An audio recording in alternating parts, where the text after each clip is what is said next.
C'est sous le sceau du partenariat stratégique avec la Russie que s'ouvre cette séquence diplomatique. Ce jeudi 16 avril avec Georgi Borisenko, représentant officiel de la Fédération de Russie à la cérémonie d'investiture du président Denis Sassou Nguesso. L'entretien qu'il a eu avec le ministre Jean-Claude Gakosso était axé sur le renforcement de la coopération bilatérale. Les deux personnalités ont notamment évoqué la poursuite des facilités accordées aux étudiants congolais en Russie, la relance de projets structurants dont le pipeline Pointe-Noire-Brazzaville, ainsi que le développement du partenariat dans le secteur énergétique. Lors de cette rencontre, nous avons discuté de nos relations bilatérales, les relations entre la Russie et la République du Congo.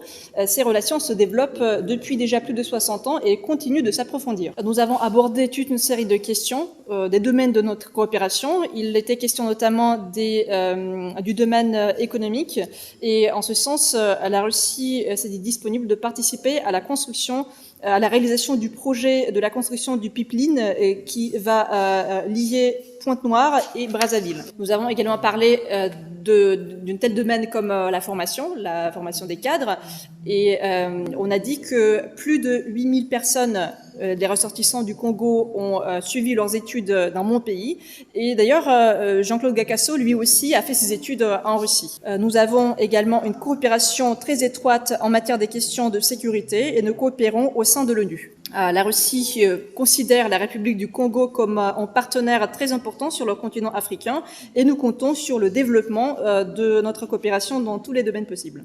Dans la même dynamique, le ministre a également reçu l'ambassadeur Ezekiel Nibingira, président de la Commission de la Communauté économique des États de l'Afrique centrale, la CEEAC.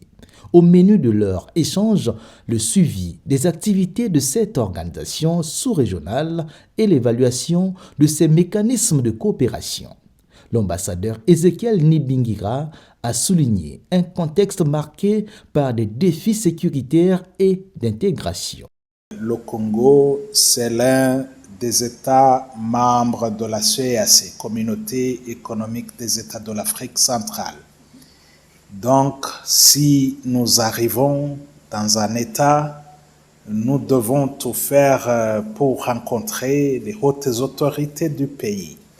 C'est la raison pour laquelle nous sommes arrivés ici, parce que nous devons donner rapport des activités que nous sommes en train de réaliser au niveau de la CEEAC. C'est ça le but de notre visite ici à ce ministère. Dans le même esprit de faire jouer au Congo sa partition sur la scène internationale, le ministre Jean-Claude Gakosso a rejoint la ville d'Antalya en Turquie où s'est ouverte ce 17 avril la 5e édition du Forum sur la diplomatie. Un grand rendez-vous qui réunit des chefs d'État, des leaders politiques et civils ainsi que des chercheurs et autorités du monde diplomatique.